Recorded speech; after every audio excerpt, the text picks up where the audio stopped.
Hi everyone, welcome to ComeonyespursTV. Today we are previewing the match between Olympique Marseille on match day 6 of Champions League, and we are away at the Orange Velodrome to Marseille in the Champions League tonight. Kickoff 8 p.m. We're doing a preview with me. I have Chuma, and I'll bring Chuma on right after this. Come on, you Spurs.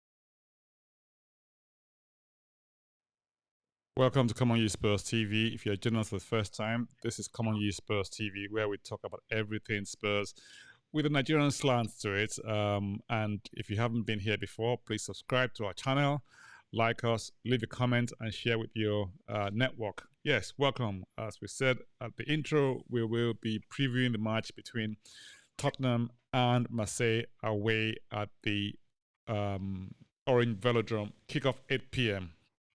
Big match day 6, final match in the group stages, decisive on many levels, because if we win this match, we top the group. We can still top the group with a draw. If we lose it, it's not entirely all gone, but we can't top the group if we lose this match. We may come second, but we don't want to lose this match. So the best result for us would be a draw. If we drew this match, we probably will top the group still.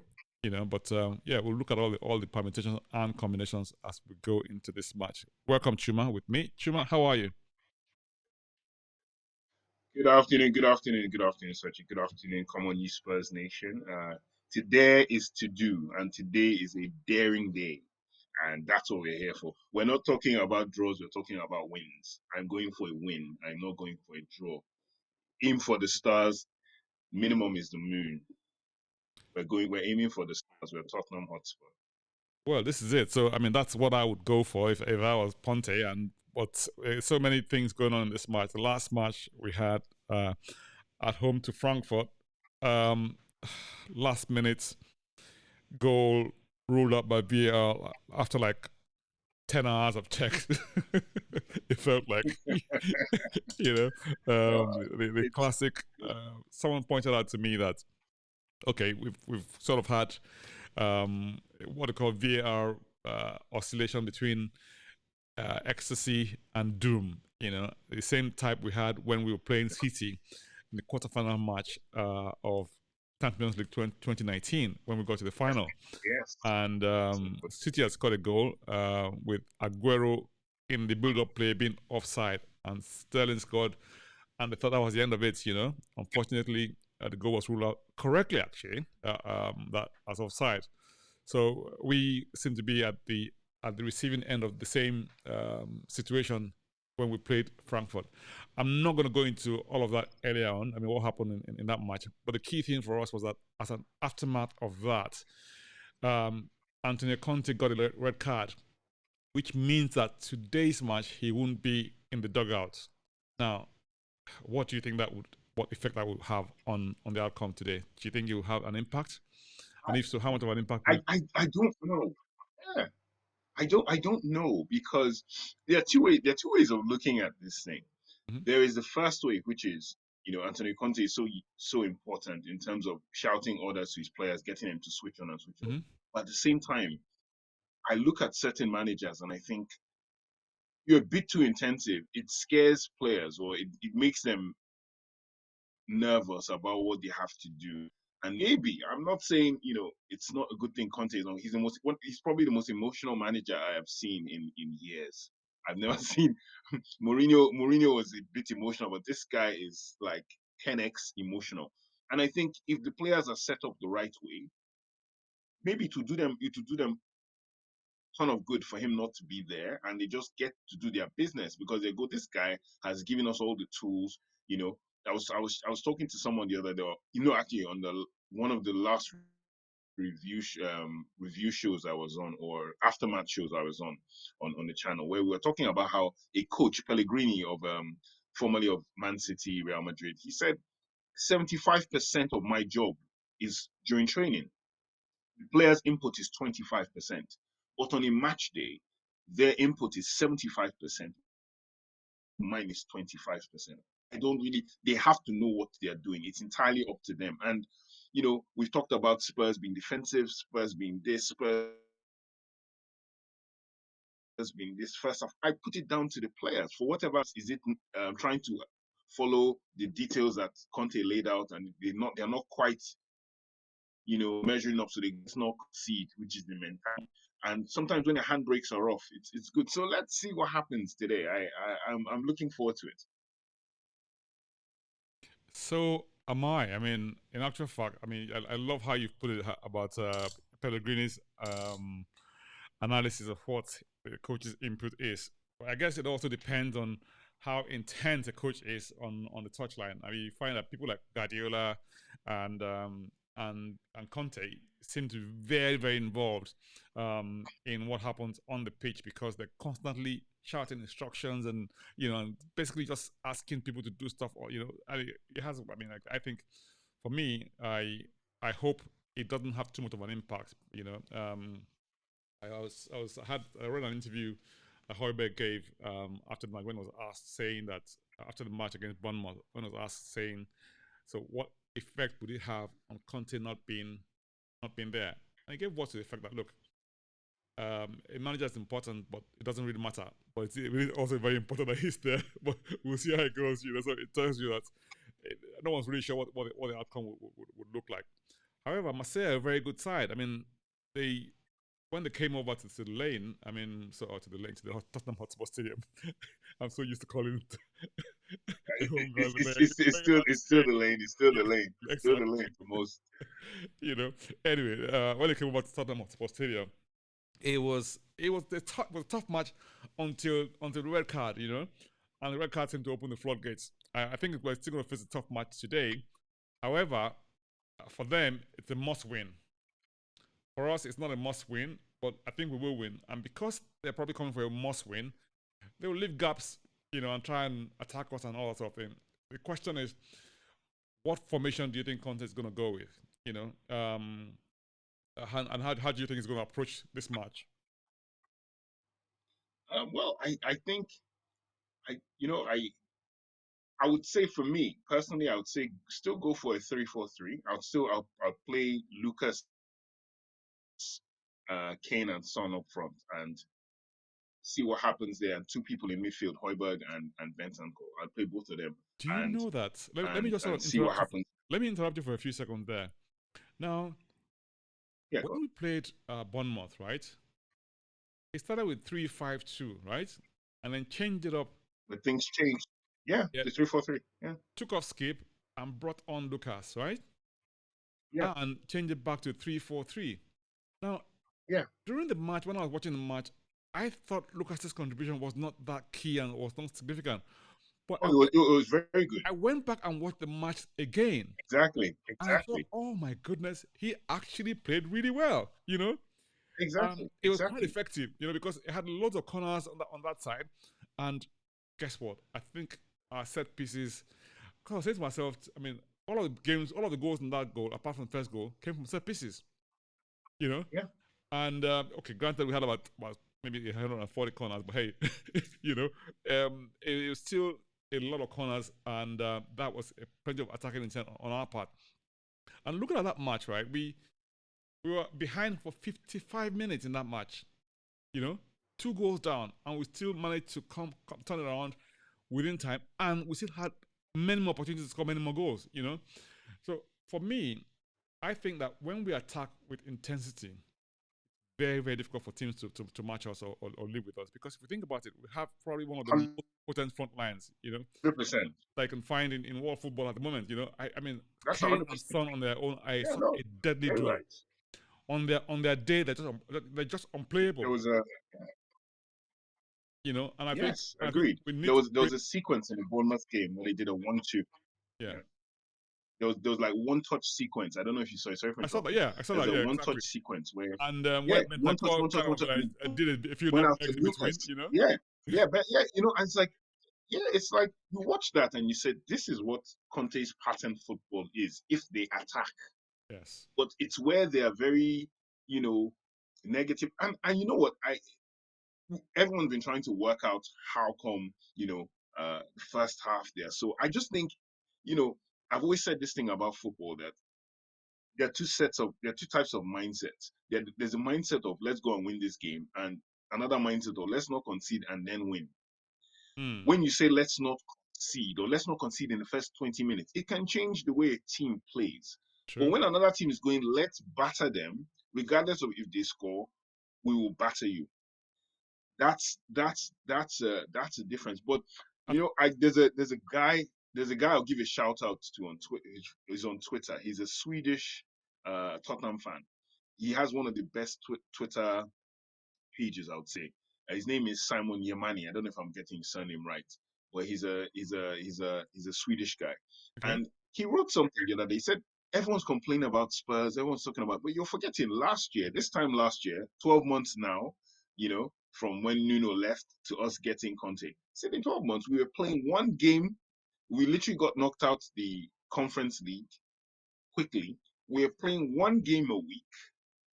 He had a small trim squad that was playing those games every single game. Now we are playing 2, 3 times. He has a bigger squad now. It's not realistic to still play the same way we did with such freedom as last year. No, it's not the same. I actually said to everyone, and I remember saying it, and people are calling me up on it when I said, if you have a preseason with Conte, it's a very good thing, and I think it is still a great thing. It's just you're looking at the incidentals. Kulusevski and Richarlison. Richarlison was bought to be the alternate to Kulusevski's son and all, and that guy gets injured, and Kulusevski gets injured at the same time, Yeah, changing the front three dynamics completely. totally. I don't think Conte entertained 3-5-2 at all Well, so I for mean, Spurs. I I think honestly don't believe the man ever wanted to play that system for us ever, and now he has to. yeah, I mean you're right because So go ahead. if there's no doubt that we made progress, but like most football fans, I mean, Tottenham fans are no different. We're always Oliver Twist. We always want more, you know. And if we look at what we did in the close season, I mean, a lot of people said we did really well in the transfer market. We actually completed all of our business before preseason, and we were very, very, really good preseason. And but a lot of things have happened since then. We've had injuries, we've had but every team will have patches when they'll have injuries and be able to cope with them. I think we've got, like I said, we are playing more matches. I mean, this season than we did at the tail end of last season. So it is taking its toll, and it really requires this really fine balance between managing a squad, and ensuring that you stay in touch in all competitions without getting out. I think so far so good in my view. I think Conte has done a reasonably good job with the resources that he has at his disposal. And given what he's had, I mean, it's also very. Some people say, "Oh, play Spence, play." He sees these guys in training. He is the one who's with these guys every day in training, right? Now, if he doesn't play somebody, trust me, you will have very, very good reasons not to play them. A lot of people say, "Oh, put Jill there, put." I think to myself, are these people? I mean, are they the ones getting paid the £15 million a year to put out a team? I mean, because if honestly, and I know you're probably one of the anti Emerson people. I mean, on the forum, you know. I am, I am, I am, and I have my reasons for it Okay, because and I, and I, and I you get made a and I good get your reasons. I go mean, ahead, I think we've go had ahead. we've had this discussion before. But Yeah, for me, Emerson doesn't get the praise that he deserves, and I'll tell you why. Anytime you play a match and he does one thing wrong, everybody focuses on that one thing that he does wrong, right? Hardly anybody ever tells you the good thing that he does. I think to myself, I saw one particular incident in that match against Bournemouth, right? He got to the byline. He knew that if he crossed the ball, it was too crowded. He saw Skip approaching and he placed the ball in Skip's path. A better finish would have been a fantastic goal. I didn't hear anybody say a single word about A, the position he got in, B, the accuracy of that pass and the right way that he got it, and the vision to actually pick out that pass in such a crowded area. I mean, if that had been Doherty or Spence that did that, we would not have heard the end of it because, but Emerson did that. Nobody said a word. Now, that's what he's supposed to do. I'm not saying that. I'm not saying that. I mean, it's not. He shouldn't do what he's supposed to do. But the moment he does something wrong, he had one shot that went over the bar and out of the stadium, people were. That's it. That's it. So I mean, okay, he had a hand, maybe an unfortunate hand in the goal that Bournemouth scored, right? But Second goal, yeah. I think it was a mix up between him and Sanchez, because for me, somebody who was taking control, they didn't decide who was going to take him on, between them, and they let him get between them, and presumably that led to the goal. That was poor decision making on their part. But I've seen Emerson make crucial blocks. I've seen him get back and make, he hardly ever gives away a penalty, and it's such a solid player for me. I mean, from a defensive point of view, his attacking thing may be a little bit suspect because of his crossing ability, but every player has a bad part of their game. I think if he improves his crossing, I think he will be a phenomenal player. That's my ministry of Emerson done. We shouldn't but here's the issue. We shouldn't, at this particular stage, at this particular level, we shouldn't be talking about a 21 or 22-year-old improving his crossing. You've been playing professional football since you were 8 years old. You've been playing as a right back since you were 11, 12. You've made the Brazilian national team. What on earth do you need to learn in terms of your craft is your craft, you know? Chuma, But we, no, we, we, but we know that we know give me that every player has a weakness in their game. of That's it. course, So yes, of course. But in this particular thing, it's highlighted because the particular system or formation your manager plays is very reliant on you. Now you're saying this thing about Conte and and and playing him. One thing I know about human beings, and it's the same thing, you're a parent, you know this as well. Parents have favorites. They won't come out and tell you. They themselves will deny they love all their children equally, but there's always one kid that does something extra that they love. They may try to hide it or disguise, but even the children themselves know that this particular kid, the ones that my I kids are know not what watching this at my home. dad loves him. Get him to ask. Yeah, get him to ask for more money for us. Let's go. You even use the child to get to the parents. So managers see something. We used to use Antonio my Conte kids' was a sister when we gritty were kids. midfield player. Yeah. My Antonio Conte was a gritty midfield player. He was not the most skillful guy. This is a man who played with Roberto Baggio, played with Del Piero. These are the darling, beautiful, wonderful players, but he was a gritty water carrying guy. Mm-hmm. So he appreciates effort more than anything else in this world. And he likes people who are fit and who put in effort, because he wasn't that skillful. He comes to a club and he sees this guy. And technically, I'm telling you, there is no way you tell me that technically there are no better technical players. But he says to himself, I prefer this boy's effort over everything else. And fair dues to him. That is his opinion. It's a favorite of his. We've had managers. Poch had favorites. You say Dele Alli was a favorite of Pochettino. True.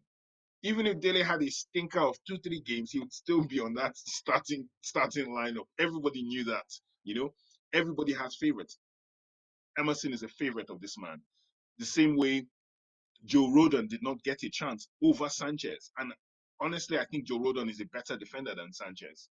But he never got games, which is my usual argument when people try to say, well, or how come he's seen them in training? When someone has had 11 straight matches to play, they have a certain level of comfort on the pitch to someone who comes on 10 or 5 minutes. That person is tentative. He's trying not to lose the game, trying not to lose. So his game is affected. If that person had let's test, and that's always never gives you the opportunity to have sample size for each position.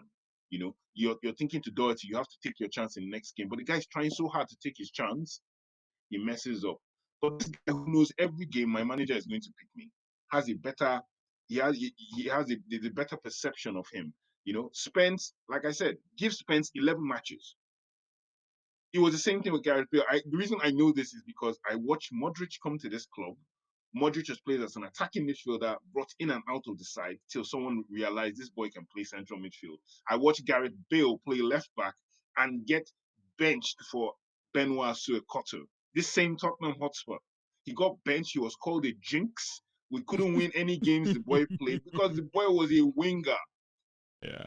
Eventually got a run in the side because of injury, and here we have him, Gareth Bale, the great Spurs legend. All of us were here when you know, it's the same thing now. There are Well, players having there. said that, though, Spence having can play. said I that, believe I mean, Spence is better than him. But yeah. So sorry to interrupt you, Chima, but having said uh, that, no, go ahead. I mean, Go ahead. things like that are not the norm. They're the rare occurrences, and you know that. I mean, that's the rare thing that happen. You don't see that many guy bills emerge from the shadows, or people, you know, who well, I guess if you look at, we've got two teams, two players in Spurs, or in Spurs recent history, who have sort of had to come back from what you might call adversity. I mean, look at Kane. I mean, Kane he used to go out on loan until Sherwood gave him a Until he chance, got his chance. you know, Yes. and it took him. Nabil Bentaleb. I can call out names. Ryan Mason. These are guys that I watched them. Youth team. Nobody gave them a shot until Tim Sherwood came in. You saw Yeah, Nabil Bentaleb. You saw Ryan Mason come on. yeah, You and then saw Andros so guys. Townsend as So well, you it's know. Andros Townsend. All these guys got their shot. So Jed Spence is sitting on that bench. He needs a shot, Anyway, especially we'll since we'll, we'll see. I mean, I think we were trying to sort of come up with the predicted lineup, and I'm not sure where where we left it with. I mean, okay, so let's just have a quick look and see. Okay, I mean, I'm not sure what we should yeah, do first. We do the lineup first, because I mean, it's, the team from the team news, right? yeah. We hear that Romero is injured. We also hear that Romero's still out. Richarlison is still out, and Kulusevski. so is Kulusevski. So apart from that, we've got a full lineup to choose from. So I mean, presumably, we would have Lloris in goal. Yes, is that a fair Yeah, comment? yeah, yeah. I agree. So if we have Lloris in goal, that would leave us with what does that leave us? Dyer, Longley and Davis as a back three. That's what I feel. Right. So Lloris in goal, and then we'll have who? Dyer. Dyer playing right centre back, Longley playing middle, Davis playing left. That's what I Ah. think. I don't know if he will risk Sanchez. I don't know. Uh, you think Longley will be in the middle? Okay, let's I go think with Longley in the it middle, looked really good in second half against Bournemouth. Like Dyer was even making so many moves forward as well, and then which we'll was have so Davies on the interesting. right hand side. Is that what you think? Yep. Yeah, so Davis left centre back, Longley central centre back, and then Dyer right centre back. Right. So we have that. Yeah, that's what that's Yep, looking like. Yeah. yep, that's it. Yep. Okay, and then um, in the middle, what are we having? 3-4-3 or 3-5-2? I would say 3-4-3. I don't know why. I think it would be good to win the game and then shore up for whatever afterwards. At least get a goal or two and sure that's my thinking. I think they'll just go and because like you said, Marseille will be attacking, so they're playing a high line. All you need to do is break that high line, and Lucas can run with a ball and Yep. create some chaos. Son and Kane are there looking, or Kane's dropping deep, trying to find these guys to break out. So I think 3-4-3 for me. I think that's what he'll go for. I don't think 3-5-2 because Okay. So let's have a look and see what the midfield four would look like. We lost Chuma. Let's have a look. Just pause that for a minute and see what happens. We've got oh, Chuma back. That's technology for you, right? We were talking about the lineup, yeah. and So I think Emerson, Hoiberg, Bentancur, and Perisic. you don't think he's going to He's use going for Party? No. no. I think it's going to be Emerson, Okay. not Doherty. Let's see Emerson.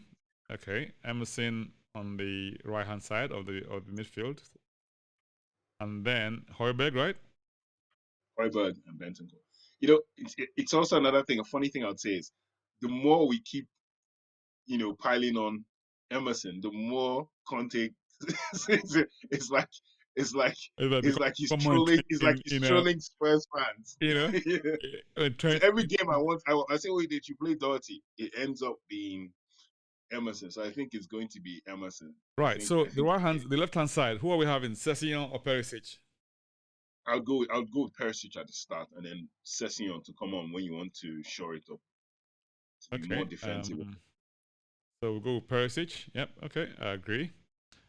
And then in front three, of course, that's more or less chooses itself, unless of course somebody wants to sort of change the equation and bring in Gio to start. Yeah, But I would probably go with Kane, Son, and Lucas. Yes.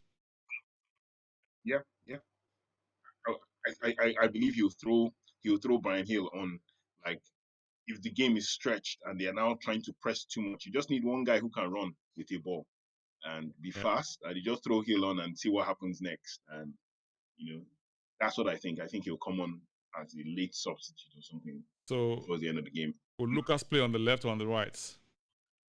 He'll play on the right in front of, where Emerson. Him and Emerson have a good connection anyway, so I think it works They that both way. pick Portuguese on there, huh? Yeah, so yeah, two of them are their friends and everything. So I think, when Emerson plays with Lucas, you can see he's always looking for Lucas. He's always looking for Lucas, always, because he knows Lucas always trying to come around the side to get the ball off him to not get him in trouble. So All right. So that's what the team predicted looks like. Yep. Let's have a look. yeah, Can we see that's this? it. Beautiful, right? So Yeah, we've got Loris, Dyer, Longley, Davis, Emerson, Herberg, Bentancur, Perisic, Lucas, Kane, Son. That's our predicted lineup for what's the match kickoff. Right. So the form we've had, I mean, it's been a little bit patchy, if you like, but I mean, overall, I mean, both teams seem to have, I mean, come into this match with mixed fortunes, if you like. I mean, um, the host played away to in actual fact, yeah, they played away to Strasbourg actually, you know, and they was squandered a 2-goal lead, against Strasbourg, meaning that they're coming into this match today, having lost 3 and drawn one of their last 4 matches, you know. So it's a bit of a sticky patch for them from a form perspective.